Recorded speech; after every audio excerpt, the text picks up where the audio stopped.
Ma'am, can you stop right here for a moment, please? What's going on? We just need to ask you a couple of questions. Keep your hands where I can see them. I'm just walking home. Is there a problem? We'll clear it up in a second. I haven't done anything. I understand. Just stay with us for now. The afternoon was loud in the way cities always are before something goes wrong. Traffic rolled through downtown Baltimore in uneven waves. A bus hissed as it knelt at the curb, doors folding open with a tired mechanical sigh.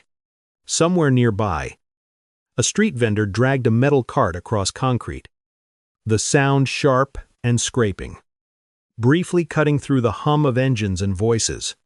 It was 3:18 p.m.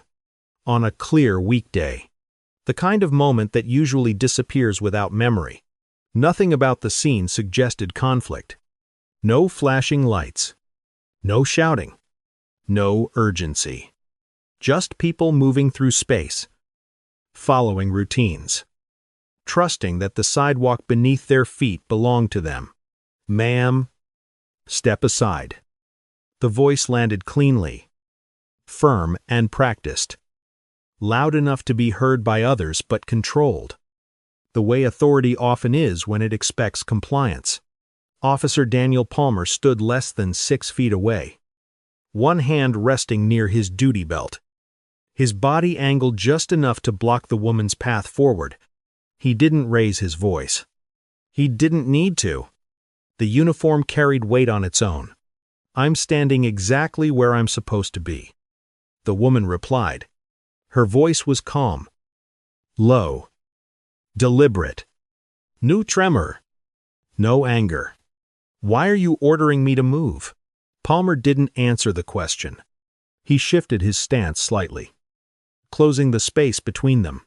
"You're interfering with an active situation," he said. "I need you to step aside now." There was no emergency tape, no active arrest, no visible danger. The street continued moving, but the air changed. A few pedestrians slowed. One woman near the crosswalk stopped entirely, her phone already in her hand. Not recording yet, just ready. The woman didn't step back. She didn't raise her hands. She stood still, posture straight, hands visible at her sides. She wore a dark blazer, flat shoes, a leather briefcase hanging from her shoulder. Nothing about her suggested disorder or threat. Interfering with what exactly? "Officer." That single question shifted the moment. Not loudly, not dramatically, just enough to make authority visible and vulnerable. Palmer exhaled through his nose. His jaw tightened. "You need to stop asking questions and comply." The city kept moving around them, unaware that something irreversible had just begun. The woman did not move. She didn't argue. She didn't raise her voice. She simply remained where she was, steady and composed, as if the ground beneath her feet required no permission. "I'm waiting to cross the street," she said evenly. "What lawful order are you giving me?"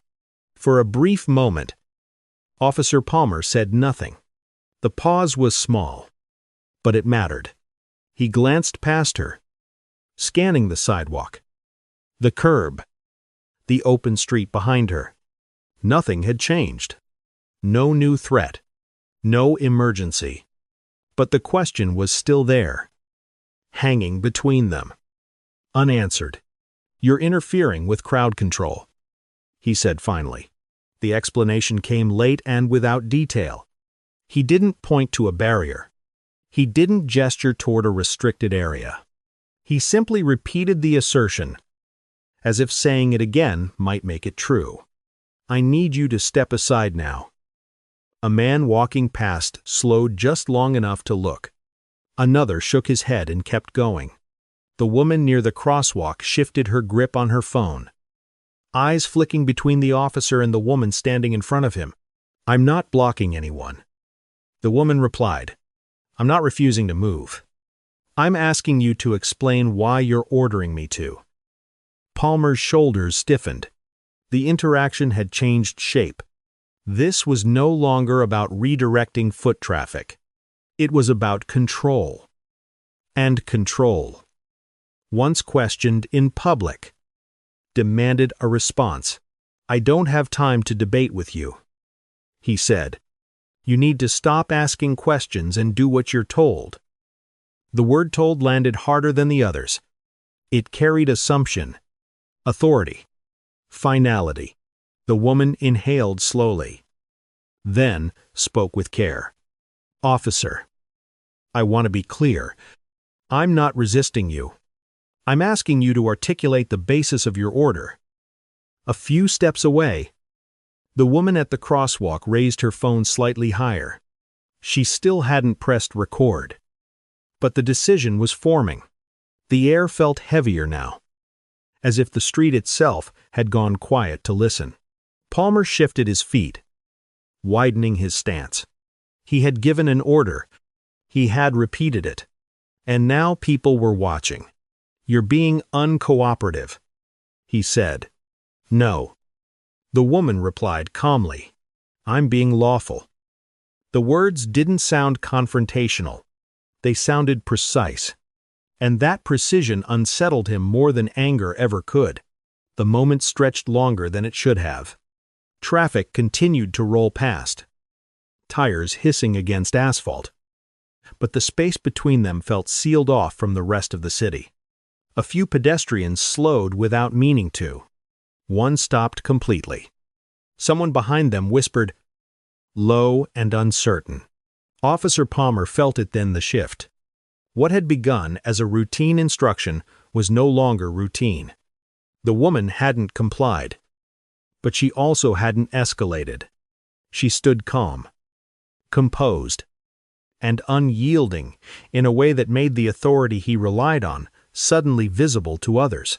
"You're creating a disturbance," he said, his voice firmer now, louder by design. The woman glanced around.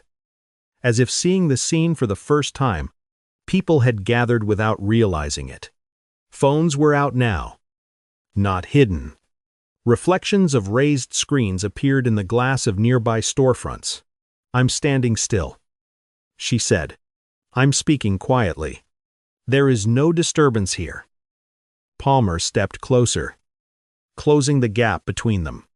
His presence filled the space. Uniform, sharp, posture rigid. "Ma'am, I don't have time for this. Step aside." Now, the word now carried weight. It was no longer a request. It was a test. The woman didn't step back. She didn't flinch. She met his eyes steadily. "Officer," she said, slow and deliberate, "I am not obstructing you. I am asking for clarification." That was when Palmer's posture changed. His shoulders squared.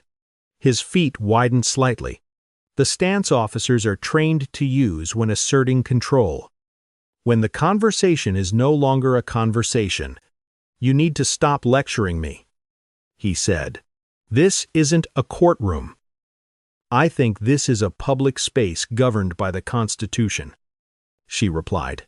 The sentence landed cleanly, without emphasis, without heat, and yet it cut deeper than shouting ever could. A man near the curb lifted his phone higher. The small red dot appeared on the screen. Palmer's jaw tightened. He glanced at the growing crowd, then back at the woman in front of him. The order had been given. It had been questioned. And now, in front of witnesses, the authority he expected to be automatic was slipping. "You're not cooperating," he said, "and that gives me grounds to detain you." A sharp inhale rippled through the small crowd. Someone muttered, "For what?" Another voice whispered, "She didn't do anything." The woman felt it too, the escalation she had seen so many times from the other side of a courtroom. The moment when words stop being about safety and start being about winning. "Detain me for what?" "Officer," she asked. Palmer didn't answer. He reached for her arm instead. And in that silence, the encounter crossed a line it could not uncross. The story did not begin on that sidewalk. long before the uniforms, the raised voices, and the cameras. It began decades earlier, far from downtown Baltimore. Her name was Renee Carter. She was 46 years old, born in Prince George's County, Maryland, the daughter of a public school teacher and a postal worker who believed deeply in rules, structure, and quiet discipline. In her household, doing the right thing was not about recognition. It was about consistency. Show up. Do the work. Follow the rules even when no one is watching. Renee absorbed those lessons early. Along with another truth her parents never said out loud, but prepared her for all the same for people who looked like her.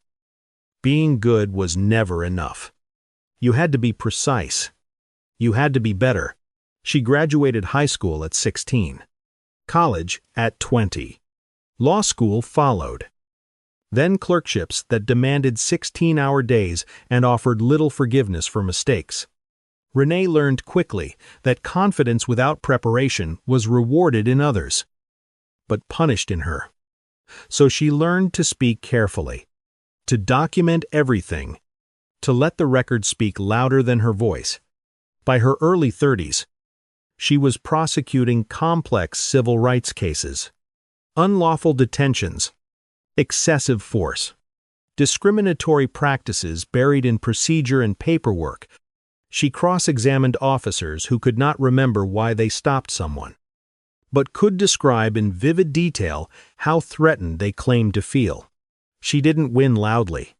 There were no press conferences, no grand statements. She won quietly, through rulings that forced departments to change policies, rewrite training manuals, and confront patterns they preferred not to see. At 42, Renee Carter was appointed head of the Civil Rights Division. The role carried real authority oversight power, subpoena access, the ability to open investigations that reached deep into institutions built on deference. She had testified before legislators, negotiated consent decrees, sat across from police chiefs who knew exactly who she was. And yet, on that afternoon, standing on a public sidewalk, none of that mattered to the officer in front of her. She was just a woman who hadn't moved fast enough. Officer Daniel Palmer's story followed a different path. He was 34 years old, 10 years into the job, raised 2 counties over in a working-class household where uniforms meant stability and respect. His father had been a corrections officer. His mother worked long shifts as a nurse. Order mattered in their home. Structure meant safety. Palmer joined the police academy at 23. Eager and disciplined, he believed in rules. He believed in command. His early evaluations reflected that belief. Reliable, assertive, takes initiative.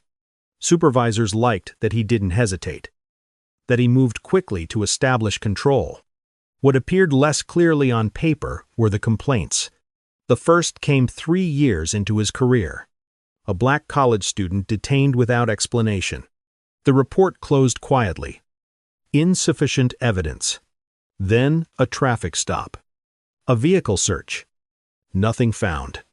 The driver alleged profiling. Palmer noted the driver appeared nervous. Case closed. There were others. Never enough to end his career.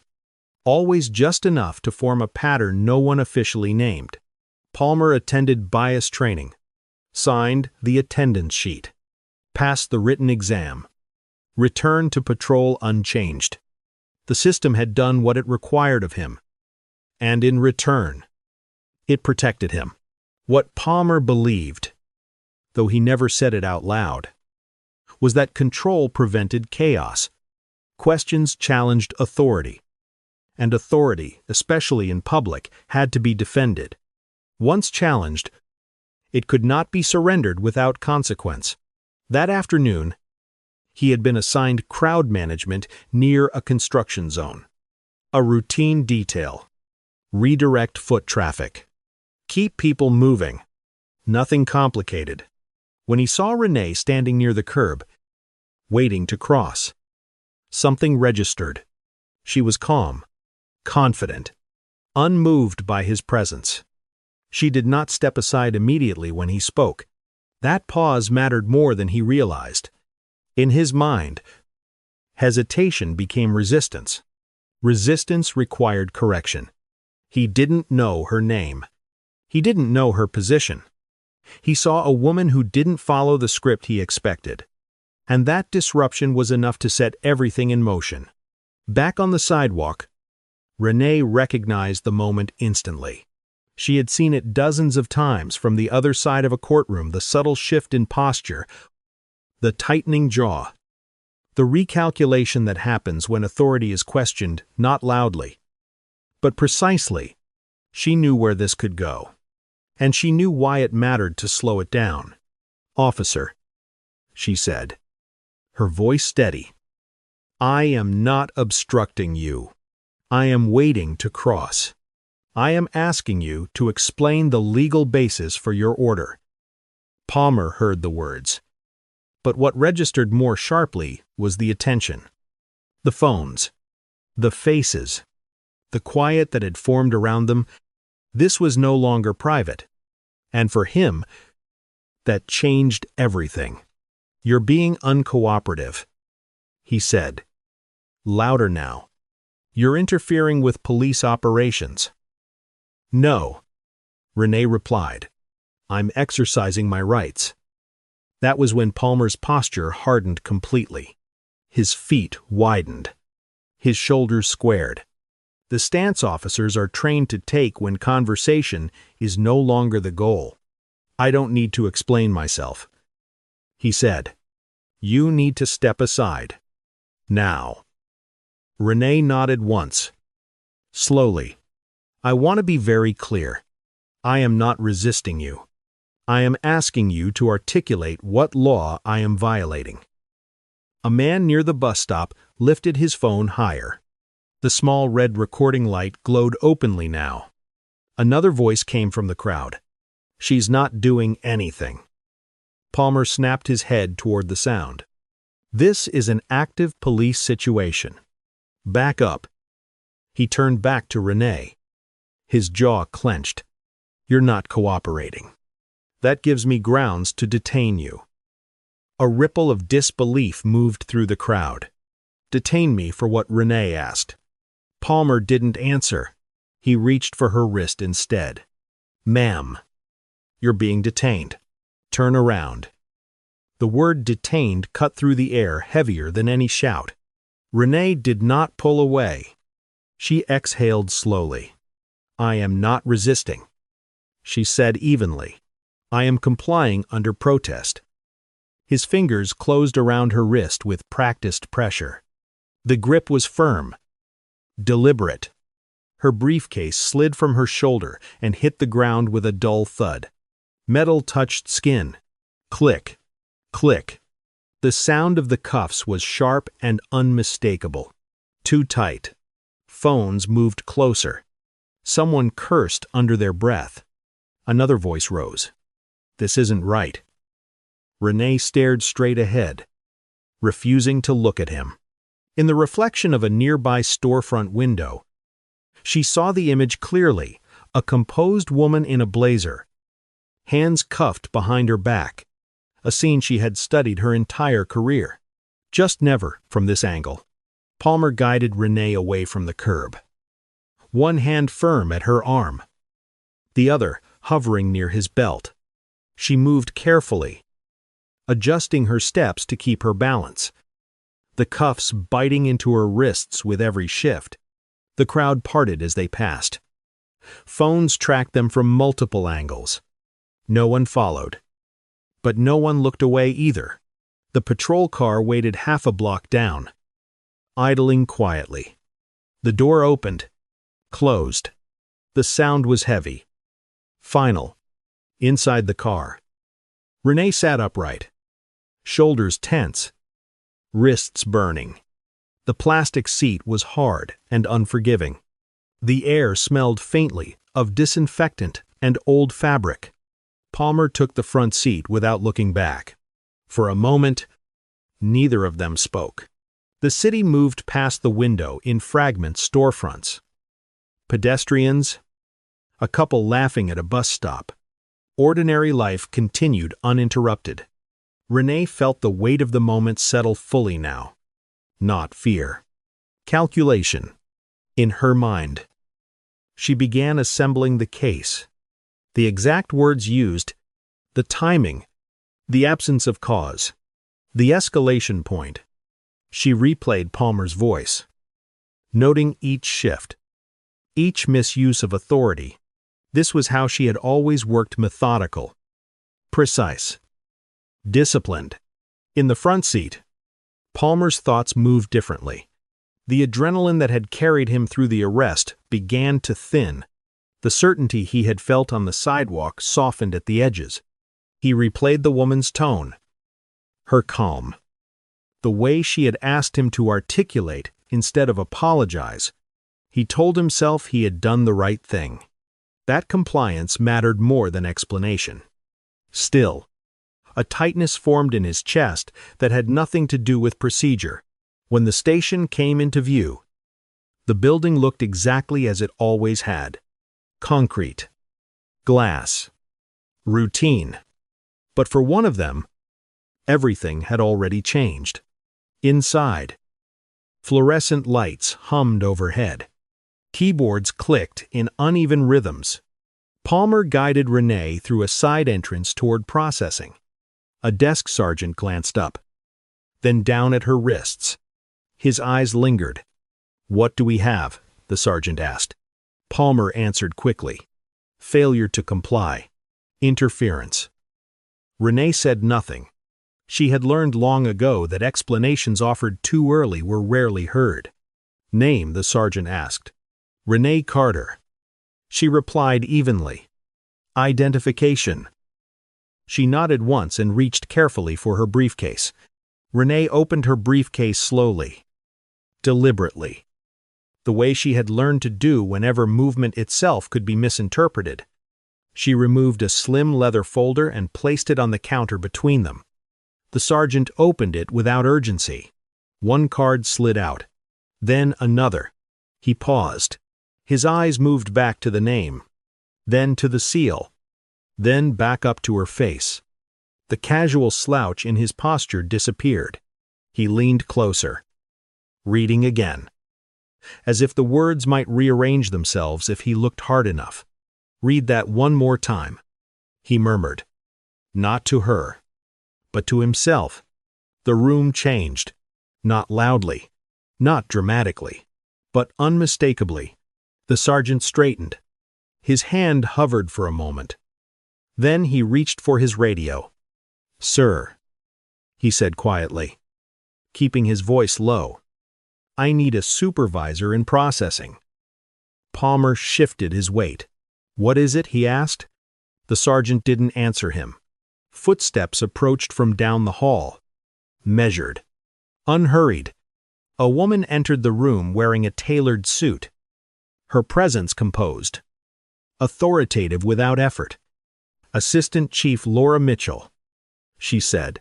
"What's going on?" The sergeant handed her the identification. Mitchell read it once, then again.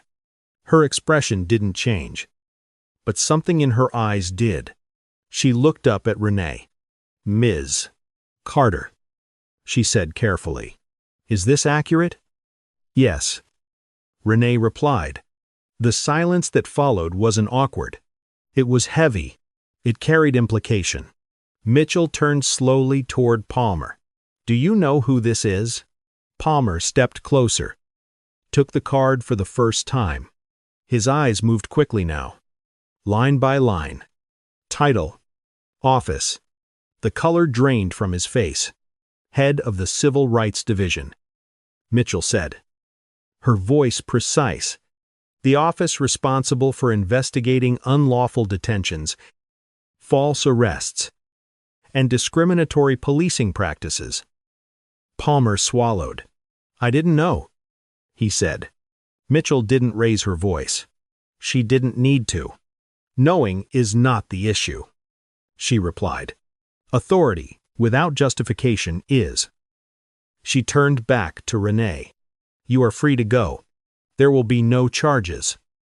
Renee nodded once. No relief. No satisfaction. Just acknowledgement. I want copies of everything. She said. Body camera footage. Dispatch logs. Incident reports. Names of every officer involved. Mitchell didn't hesitate. You'll have them. Palmer stood frozen. The confidence he had carried into the station stripped away, replaced by something raw and unfamiliar. Fear not of Renee herself, but of what she represented. Process, records, accountability, and consequences that could no longer be avoided. Renee left the station without ceremony. The automatic doors slid open, letting in the late afternoon light, and the city resumed around her as if nothing had happened. Cars passed. People walked. The sidewalk reclaimed its ordinary rhythm. But behind those walls, the moment was already out of anyone's control. By the next morning, 3 separate videos of the sidewalk encounter were circulating online. Different angles, different distances, the same sequence. Palmer stepping forward, Renee asking for clarification. The escalation. The cuffs closing. The footage was raw and unedited. No narration. No music. Just voices. Body language. And the sound of metal locking around wrists. By noon, the videos had crossed 1 million views. The captions varied, but the message did not. Officer detains woman for asking a question. Calm black woman handcuffed in public. Wait until you find out who she is. Renee did not comment publicly. She didn't need to. Before lunchtime, she had already filed a formal complaint, followed by a civil rights notice of intent. As required by protocol, her office immediately recused itself and referred the matter to an independent state oversight commission. Transparency mattered now more than speed. Inside the department, the response was immediate and tense.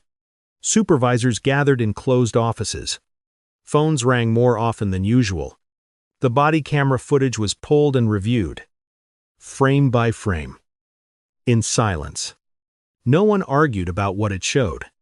By the end of the day, Officer Daniel Palmer was placed on administrative leave pending investigation. His badge and service weapon were surrendered. The announcement was brief, procedural, carefully worded. But inside the department, everyone understood what it meant. This was no longer about one afternoon. It was about a pattern that had finally been captured clearly enough that it could not be dismissed. And once that record existed, it could not be unseen. The investigation did not stop with that afternoon. As Internal Affairs reopened Palmer's file, the incidents that had once been treated as isolated began to align. Complaints that had been closed quietly now sat side by side, revealing language patterns, escalation tendencies, and a consistent framing of calm behavior as non-compliance. The data told a story no single report ever had. Civil rights organizations issued statements within days. Legal scholars broke down the footage frame by frame, explaining what the law actually requires and what had been ignored in plain sight. News panels debated the difference between authority and legality, between commands and lawful orders. Renee's legal team filed a federal civil rights lawsuit 2 weeks later. The complaint was meticulous, timelines precise, language restrained. The claims were clear: unlawful detention, false arrest, violations of First and Fourth Amendment rights, and systemic failures in supervision and training. The city did not dispute the facts. Instead, they requested mediation, behind closed doors. The discussions moved quickly. The evidence left little room for interpretation. This was not a misunderstanding. It was a violation with a legal name. The settlement that followed was significant, not symbolic. Significant enough to force budget reallocations, mandatory retraining, and revisions to crowd control protocols. Significant enough to trigger external audits rather than internal promises. 6 weeks after the incident, Palmer's termination was finalized. There was no press conference, no public defense, just a letter citing violations of departmental policy, constitutional standards, and failure to de-escalate. His appeal was denied, quietly, definitively. His career ended not with scandal, but with documentation. And in that silence, the law had spoken clearly. Renee returned to her office without ceremony. No interviews, no statements, no victory laps. She went back to work the way she always had, quietly, methodically, with files open and deadlines waiting. When she was asked later why she hadn't spoken publicly, she answered only once. This was never about recognition. It was about records. The lawsuit settled before trial. The amount was undisclosed by agreement, but large enough to fund independent oversight for years to come. Renee donated her personal portion to community legal defense programs without announcement or attribution. The videos remained online. They were shown in police academies, law schools, and community forums, not as spectacle, but as instruction, evidence of how quickly authority can slip when it is not anchored to law. This case clarified something many people sense but rarely see articulated clearly. A police officer may issue a lawful order only when it is tied to a legitimate government interest and supported by articulable facts. Safety, obstruction, active emergency. None of those existed on that sidewalk. Asking an officer to explain the basis of an order is protected speech. It is not interference. It is not resistance. Standing still in a public space is not a crime. Detention requires reasonable suspicion. Arrest requires probable cause. Renee's conduct met neither threshold. Calm questioning does not create danger. What happened to Renee did not happen because she did something wrong. It happened because authority was asserted without explanation, and compliance was demanded without cause. That is how civil rights violations are born, not from chaos, but from certainty. And certainty, when reinforced by uniform and power, becomes dangerous. There is one final truth this story leaves behind, and it is not a comfortable one. Renee Carter's credentials did not protect her from being stopped. They did not stop the order from being given. They did not stop the handcuffs from closing around her wrists. They only changed what happened afterward. For thousands of people without her knowledge, her position, or her access to legal resources. Similar encounters end very differently. No supervisor is called. No investigation follows. No policy is rewritten. The record never exists. Justice, in this case, did not arrive because the system worked perfectly. It arrived because the moment was documented, because witnesses stayed, because the law was applied precisely once the truth could no longer be ignored.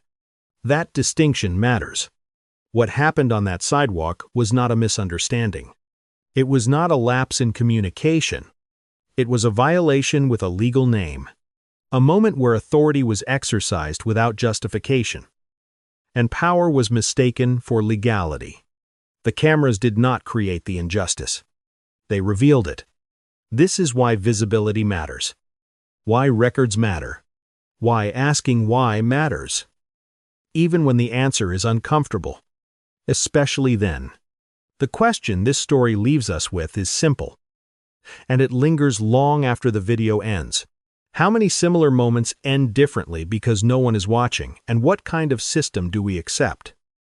If accountability depends not on the law but on who happens to be holding the camera, the street where it began has long returned to normal. Traffic still passes. Buses still kneel at the curb. People still wait to cross. But for those who understand what happened there, that sidewalk will never be ordinary again.